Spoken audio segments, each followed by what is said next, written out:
சகோதரர் பக்சிங் அவர்களின் ஊழியத்திலிருந்து விடாய் துணிக்கேற்ற வார்த்தைகள். டிசம்பர் மாதம் 5ஆம் தேதி. நீ இந்த காலத்திலே மௌனமாயிருந்தால் யூதருக்கு சகாயமும் ரட்சிப்பும் வேறொரு இடத்திலிருந்து எழும்பும். அப்பொழுது நீயும் உன் தகப்பன் குடும்பத்தாரும் அழிவீர்கள். நீ இப்படிப்பட்ட காலத்துக்கு உதவியாக இருக்கும்படி உனக்கு ராஜமேன்மை கிடைத்திருக்கலாமே, யாருக்கு தெரியும் என்று சொல்லச் சொன்னான். எஸ்தர் புஸ்தகம் 4வது அதிகாரம் 14வது வசனம். மொர்தகாய் எஸ்தரின் மாமா ஆமானுக்கு அடிபணிய மறுத்துவிட்டான்.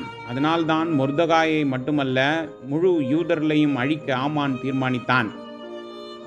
ஆமான் ஒரு வகையான சாத்தான். அவன் விசுவாசிகள் மீது கோபம் கொள்கின்றான்.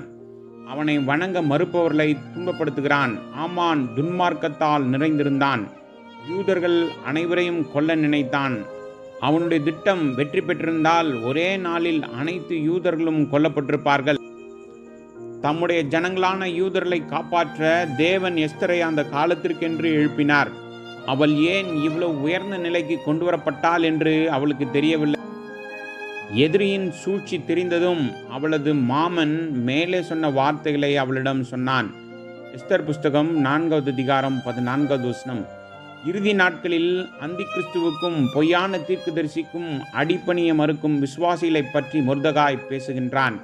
வெளிப்படுத்தின விசேஷம் 13வது அதிகாரம் 15வது வசனம். எதிரி மிருகத்தின் உருவத்தை எழுப்பி அதற்கு அடிபணிய மறுப்பவர்களை துன்புறுத்தி கொன்றுவிடுவான் என்று வாசிக்கின்றோம்.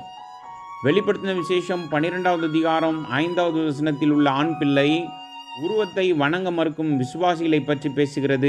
சூரியன் மற்றும் நட்சத்திரம் அணிந்திருந்த 12 நட்சத்திரங்களின் கிரீடம் கொண்ட ஸ்திரீ தேவாலயத்தை பற்றி பேசுகிறாள்.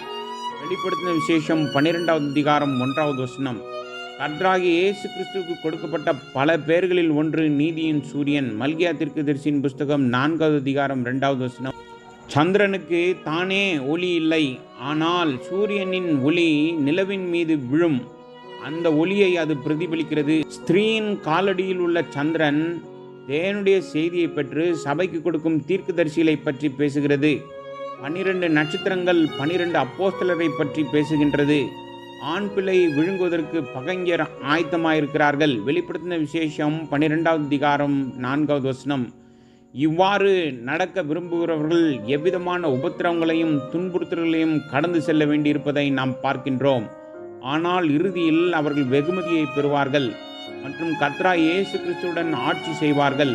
விசுவாசிகள் அனைவர் மீதும் பெரும் துன்புறுத்தல்கள் உபத்திரவங்கள் இருக்கும். இந்த நாட்கள் வெகு தொலைவில் இல்லை.